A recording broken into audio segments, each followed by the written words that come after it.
మహాభారతం.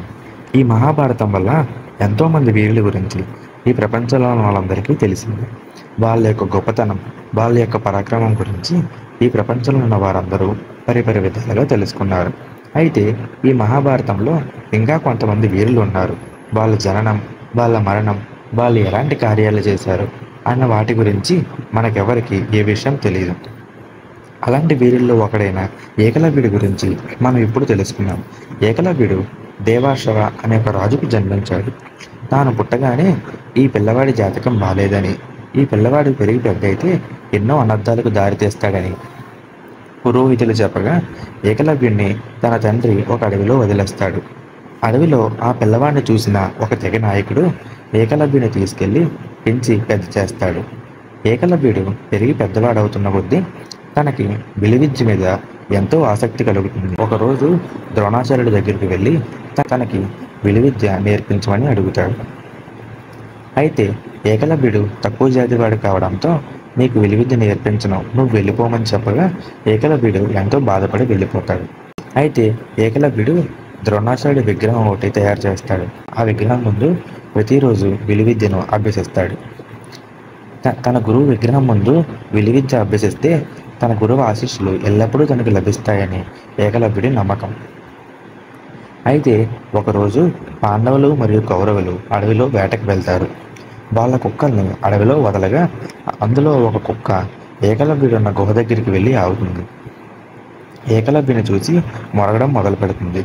ఆ కుక్క మొరగడం వల్ల ఏకలవ్యుడికి ఎంతో కోపం వచ్చి ఆ కుక్కపైకి 7 బాణాలు వదులుతాడు.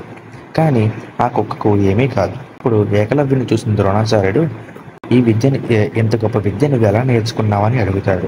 అయితే జరిగిన విషయం అంతా ఏకలవ్యుడు చెప్తాడు. ద్రోణాచార్యుడు ఎంతో ఆనందపడి తనకు గురుదక్షిణ ఇవ్వమని అడుగుతాడు. అయితే ఏం కావాలని అడగగా ద్రోణాచార్యుడు నీ బొటనవేలు తీసివ్వమని ఏకలవ్యుడిని అడుగుతాడు. ఏకలవ్యుడు ఒక్క క్షణం కూడా ఆలోచించకుండా తన బొటనవేలును ద్రోణాచార్యుడికి పోసిచ్చేస్తాడు. ఎందుకంటే ఒకవేళ భవిష్యత్తులో ఏకలవ్యుడు ఒక పెద్ద విలుకాడుగా మారితే తన అర్జునుడికి ఇచ్చిన మాట పోతుందని అని భయపడి ద్రోణాచార్యుడు ఏకలవ్యుడు బొటనవేలు అడుగుతాడు.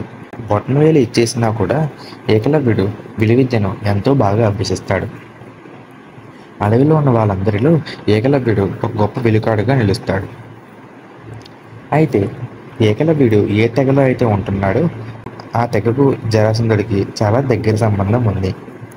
జరాసంధుడు ఏ యుద్ధానికి వెళ్ళినా ఆ తెగ వాళ్ళను తీసుకుని వెళ్తాడు. ఆ తెగ వాళ్ళు ఉంటే జరాసంధుడికి ఎప్పుడూ విజయం లభిస్తుంది. ఏకలవ్యుడు జరాసంధుడికి ఎంతో సహాయంగా ఉండేవాడు. అయితే మన మహాభారతంలో ఏకలవ్యుడు ఎలా చనిపోయాడు అన్న విషయం ఎక్కడా అంత స్పష్టంగా వర్ణించలేదు. కొన్ని వార్తల ద్వారా ఏకలవ్యుడు ఎలా చనిపోయాడని పరిపరి విధాలుగా వచ్చింది. అయితే ఒకనాడు రుక్మిణీదేవిని శ్రీకృష్ణునికి ఇచ్చి పెళ్లి చేయాలని వాళ్ళ తల్లిదండ్రులు ఆలోచిస్తారు. అది విన్న వాళ్ళ అన్నయ్య రుక్మి జరాసంధుడి రాజ్యంలో వీళ్ళది ఒక రాజ్యం. ఒకవేళ జరాసంధుడికి పెద్ద శత్రువు శ్రీకృష్ణుడు. ఒకవేళ రుక్మిణీదేవిని శ్రీకృష్ణునికి ఇచ్చి పెళ్లి చేస్తే ఎక్కడ జరాసంధుడు ఆగ్రహానికి గురవ్వాలని రుక్మి ఆలోచిస్తాడు. కావాలంటే రుక్మిణీదేవిని శిశుపాలుడికి ఇచ్చి వివాహం చేద్దామని వాళ్ళ తల్లిదండ్రులు ఒప్పిస్తాడు. అది విన్న రుక్మిణీదేవి ఈ విషయం వెళ్ళి పరుగున శ్రీకృష్ణుడికి చెప్పుకుంది. శ్రీకృష్ణుడిని కాపాడమని ప్రాధేయపడుతుంది. రుక్మిణీదేవిని తీసుకుని ద్వారకకు బయలుదేరతాడు. వాళ్ళిద్దరిని జరాసంధుడు, శిశుపాలుడు మరియు ఏకలవ్యుడు వెంబడిస్తారు.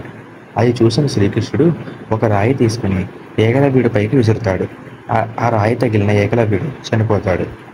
ఇది ఒక వార్త. ద్రోణపర్వంలో ఎలా చెప్పారంటే భీముడు జరాసంధుని చంపేసిన తర్వాత తన రాజుని చంపేస్తారనే ఆగ్రహంతో ఉన్న ఏకలవ్యుడు పక్కలో ఉన్న ప్రజలందరినీ ఎంతో ఇబ్బంది పెడుతుండగా అది చూసిన శ్రీకృష్ణుడు ఏకలవ్యుడిని దాదాపు చంపేయబోతాడు. కానీ చంపకుండా విడిచిపెడతాడు. ఏకలవ్యుడు ప్రాణాలతో తప్పించుకుని దుర్యోధను దగ్గరికి వెళ్ళాడని చెప్తారు.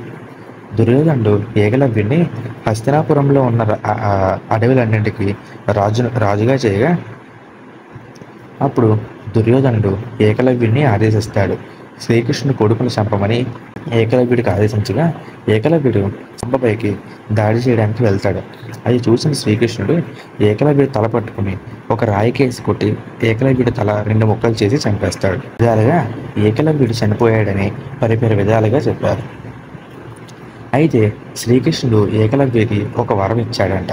ఆ వరం వల్ల ఏకలవ్యుడు మళ్ళీ తిరిగి జన్మించాడంట.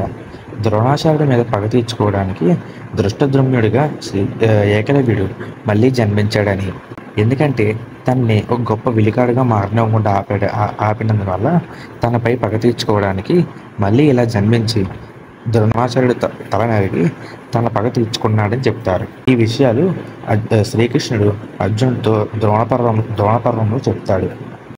ఒకవేళ వీళ్ళు ముగ్గురు కానీ చనిపోకుంటే మహాభారతంలో ధర్మాన్ని స్థాపించడానికి ఎంతో ఇబ్బంది వచ్చేదని శ్రీకృష్ణుడు చెప్తాడు.